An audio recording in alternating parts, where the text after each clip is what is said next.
Welcome to the fifth part of Beauty and Resilience. वेइजी की माँ dean को सब कुछ बता देती है और कहती है कि वो वेइजी से नफरत करने लगी है क्योंकि जब भी वो वेइजी को देखती है उसे अपने पूरा परिवार याद आता है और अब वो वेइजी को एकेडमी नहीं जाने देगी। वो उसकी शादी करवा देना चाहती है। डीन उसको समझाने की कोशिश करता है लेकिन वेइजी की माँ उसकी कोई बात नहीं सुनती है और उसे जाने के लिए कह देती है। इसके बाद वो वेइजी के होने वाले ससुराल जाती है और उसके ससुर जी से कहती है कि हमें शादी जितनी जल्दी हो उतनी जल्दी कर देनी चाहिए, इसीलिए मैं चाहती हूँ कि शादी एक दिन पहले ही हो जाए। उसके जाते ही वहाँ खबर आती है कि वेइजी का होने वाला पति मर चुका है। वो वैसे भी एक बहुत बड़ी बीमारी से जूझ रहा था। वेइजी जिसको उसकी माँ ने एक कमरे में बंद कर दिया था, वेइजी का भाई उसकी मदद करता है और वेइजी को वहाँ से आज़ाद करा देता है। वेइजी भाग के एकेडमी चली जाती है। मिस्टर शून से एक सीक्रेट लेडी मिलने के लिए आती है और कहती है मैं जानती हूँ आपका बेटा मर चुका है लेकिन वेइजी के साथ जो आपका कॉन्ट्रैक्ट है वो अभी भी जिंदा है और आप ये शादी कर सकते हैं जिससे कि आप सारी मुसीबतों से निकल सकें। आप इस शादी की तैयारियां कीजिए, बाकी सब मैं संभाल लूंगी। वेइजी भागती हुई मिंग लैंग के पास जाती है और उसे बताती है कि मेरी माँ मेरी शादी ज़बरदस्ती एक ऐसे लड़के से करना चाहती हैं जो पूरी तरह से ठीक भी नहीं है। वो बहुत बीमार है और मैं ये शादी नहीं करना चाहती। लेकिन मिंग लैंग उसकी मदद करने के लिए तैयार नहीं होता। वो ऐसे बर्ताव करता है जैसे वो वेइजी को जानता भी नहीं। मिंग लैंग की वजह से वेइजिंग भी बीच में आ जाती है और वेइजी को भला बुरा कहने लगती है। वेइजी वहाँ से चली जाती है। इस बार वो अपनी मदद के लिए ओया को बुलाती है लेकिन ओया की जगह उसकी पुरानी गर्लफ्रेंड ब्यूटी वहाँ जाती है जिसका असली नाम लैंसू है। वो भी वेइजी को भला बुरा सुना देती है और कहती है ओया से दूर रहो, वो सिर्फ मेरा है। अब वेइजी के पास आखिरी उम्मीद केवल मास्टर यान होता है। जब वो उसके पास जाती है और उसे अपनी सारी कहानी बताती है तो मास्टर यान भी ये कहकर उसकी मदद करने से मना कर देता है कि ये तुम्हारी किस्मत है और इसे मैं नहीं बदल सकता। वेइजी नाराज होकर वहाँ से वापस अपनी माँ के पास जाने लगती है। उसके जाते ही मास्टर यान के चेस्ट में फिर से बहुत तेज दर्द होने लगता है। डीन जो कभी एक इमॉर्टल हुआ करता था लेकिन उसका शरीर अपनी इमॉर्टल आत्मा को छोड़ चुका है, वो वापस अपनी इमॉर्टल आत्मा के पास जाता है और वेइजी की मदद करने के लिए कहता है। लेकिन उसकी इमॉर्टल आत्मा ये कहकर मना कर देती है कि तुम्हें वापस मेरे शरीर में आना होगा, तभी मैं उसकी मदद कर पाऊंगा। वेइजी तो अपने घर से भाग जाती है लेकिन मिस्टर श्यून के भेजे हुए गुंडे जब वेइजी को लेने आते हैं तो वो उसकी माँ को ब्लेम करते हैं और उसे मारने पीटने लगते हैं। वो जबरदस्ती वेइजी के भाई को ले जा रहे होते हैं कि तभी सामने से वेइजी आती हुई दिखाई देती है और वो अपने साथ वेइजी को ले जाते हैं।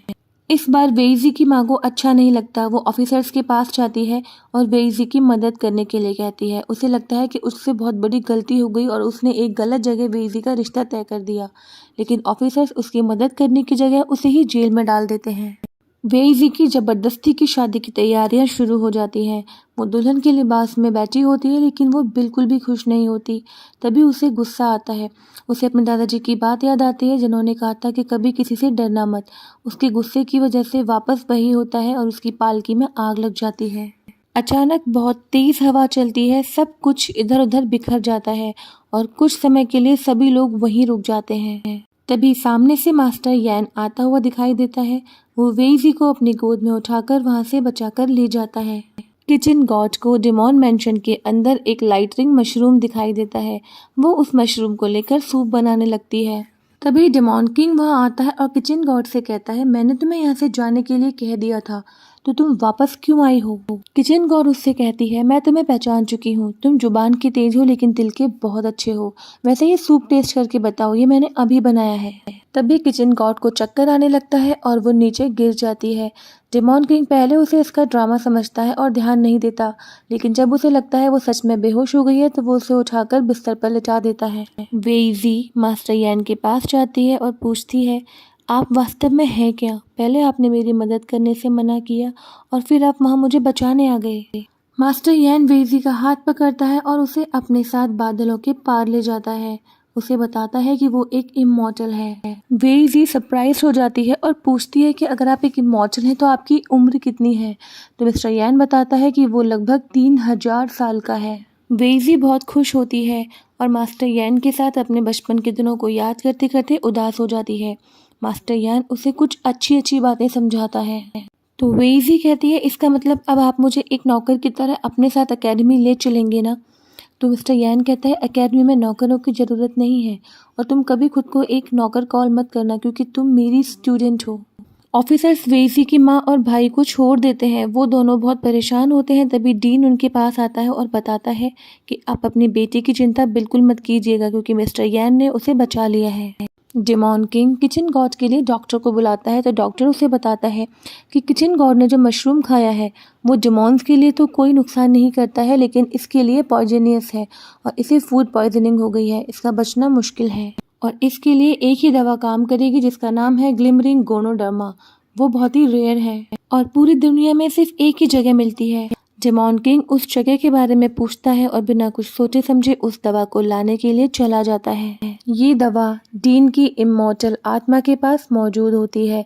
डेमॉन उससे डिमांड करता है तो डीन उससे कहता है कि यहाँ कोई भी चीज़ पैसे में नहीं मिलती, तो मैं इसके बदले मेरी एक बहुत पुरानी गैजेट ठीक करनी होगी। डेमॉन अपनी एनर्जी से उसके एक पुराने मैजिक को रिस्टोर कर देता है।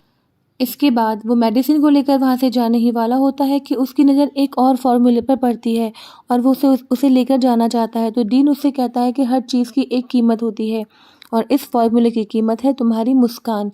अब तुम कभी भी चाहकर भी स्माइल नहीं कर सकते।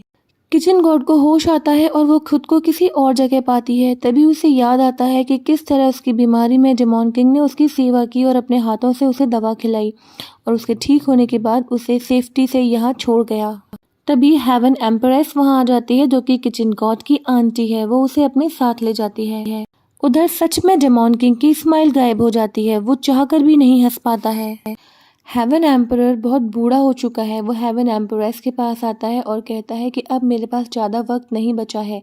हेवन एम्परेस अपने मैजिक से उसे वापस से जवान कर देती है, पर एम्परर कहता है कि तुम सिर्फ मेरे बाहर से बॉडी को बदल सकती हो, लेकिन मेरी उम्र हो चली है और मेरा मरना तय है। वेइजी जब एकेडमी पहुंचती है तो वेइजिंग उससे कहती है तुम यहाँ क्या कर रही हो, तुम्हारी तो शादी तय हो चुकी थी। तो वेइजी उसे बताती है कि मास्टर ने मुझे बचा लिया है। ये बात सुनकर वेइलिंग को कुछ खास अच्छा नहीं लगता।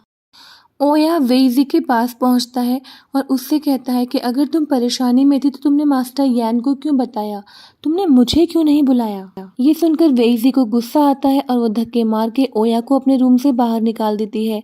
ओया उसके गेट के पास खड़ा होकर बार बार उसे आवाज़ लगाने लगता है कि तभी पीछे से ब्यूटी आ जाती है।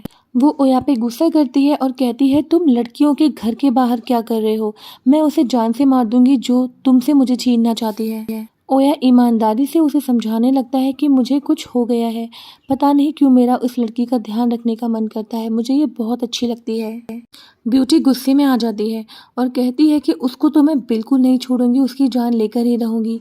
ओया भी गुस्से में आ जाता है और ब्यूटी से कहता है कि अगर तुमने उसका एक बाल भी बांका किया तो मैं तुम्हें माफ़ नहीं करूँगा। ब्यूटी ने ओया को पहली बार इतने गुस्से में देखा था। वो समझ जाती है कि ये इस लड़की के पीछे पागल हो चुका है। ओया को वापस उसी बाबा की बात याद आती है जिसने कहा था कि अगर तुम्हें कोई ऐसी लड़की मिले तुम खुद को उससे प्यार करने से ना रोक पाओ तो उस लड़की को अपने पास रखने के लिए पूरी कोशिश करना, और अगर उसे अपने साथ ना रख सको तो उसकी बॉडी को अपने साथ रखना। मास्टर यान हेवन में अपने पिता के पास जाता है और उन्हें बताता है कि आज एक मॉर्टल लड़की की मदद करने के लिए मैंने प्रकृति के नियमों को तोड़ा है, मैंने उसकी किस्मत को बदल दिया और मैं उन्हें उसकी शादी से बचा लिया। अगर इस चीज़ के लिए आप मुझे सज़ा देना चाहते हैं तो मैं तैयार हूँ। हेवन किंग उसे पनिशमेंट देने के लिए तैयार हो जाते हैं क्योंकि उन्हें लगता है कि अगर आज यैन को पनिशमेंट नहीं दी तो आगे भी ऐसा हो सकता है, और वो सज़ा के तौर पर यैन की 200 सालों की स्पिरिचुअल पावर को मिटा देता है और उसकी कल्टीवेशन पावर को आधा कर देता है। रेन गॉड हेवन किंग को आकर बताता है कि मिड ऑटम फेस्टिवल में जो एग्ज़ाम होने वाला है उससे पता चलेगा कि उन 18 स्टूडेंट में से फोनिक्स कौन है। तो हेवन किंग कहता है मैंने वो क्वेश्चंस देखे हैं, वो बहुत ही सिंपल क्वेश्चंस हैं, उनसे फोनिक्स का पता नहीं चलेगा। वो अपने पास से कुछ एक्स्ट्रा क्वेश्चंस लेता है और कहता है कि इन्हें चुपके से एग्ज़ाम पेपर में ऐड कर देना। नेक्स्ट डे यैन सभी को बताता है कि एग्ज़ाम टीम्स में होगा और जिन दो लोगों के पास सेम ड्राइंग आएगी वो दोनों एक टीम में होंगे। वेइजिंग मिंगलैंग के साथ टीम बनाने के लिए वेइजी और अपना बैच बदल देती है और इस तरह से वेइजिंग और मिंगलैंग की टीम बन जाती है और वेइजी की टीम बनती है वेइलिंग के साथ। वेइजी मास्टर यैन को ढूंढने उसके रूम में जाती है और झांकने लगती है। तभी पीछे से मास्टर यैन आ जाता है। वेई जी उससे कहती है कि मैं अपनी टीम चेंज करना चाहती हूँ क्योंकि मैं जानती हूँ विंगलैंग एक्सेलेंट है और मुझे कुछ भी नहीं आता। मैं नहीं चाहती कि मेरी वजह से वो भी हार जाए। मास्टर यान वेईजी को अपने साथ बाहर ले जाता है और उसे कुछ मैजिक ट्रिक सिखाने लगता है। वेईजी बहुत ही प्यार से मास्टर यान को देखने लगती है।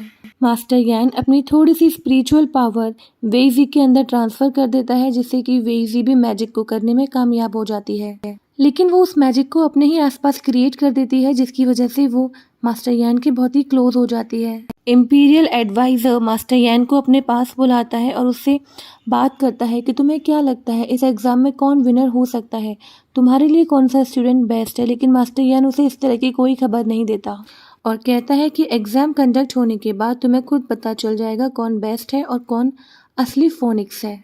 अगले दिन एग्ज़ाम स्टार्ट होता है और सभी लोग अपने अपने टीम मेट्स के साथ रेडी होकर आ जाते हैं। उन सभी को मैजिक के थ्रू एक फेक वर्ल्ड में पहुंचा दिया जाता है जहां उन्हें एग्ज़ाम देना है। मास्टर यान उन्हें रूल बताता है कि इस एग्ज़ाम के 3 लेवल हैं, हर एक लेवल एक के बाद एक डिफ़िकल्ट होता चला जाएगा। यहाँ तुम्हें हर जगह भ्रम होगा, तुम्हें खतरा हो सकता है, जहाँ तक कि तुम्हारी जान को भी खतरा हो सकता है। लेकिन जो भी टीम सारे लेवल क्रॉस करके पहले फर्स्ट फ्लोर तक पहुँच जाएगी वो टीम विनर होगी। मरने की बात सुनकर कई सारे स्टूडेंट पहले ही इस एग्ज़ाम से आउट हो जाते हैं और बाकी बचे हुए स्टूडेंट के बीच में अभी एग्ज़ाम कंडक्ट होगा। तो इस एग्ज़ाम का रिजल्ट क्या होगा ये हम देखेंगे नेक्स्ट पार्ट में।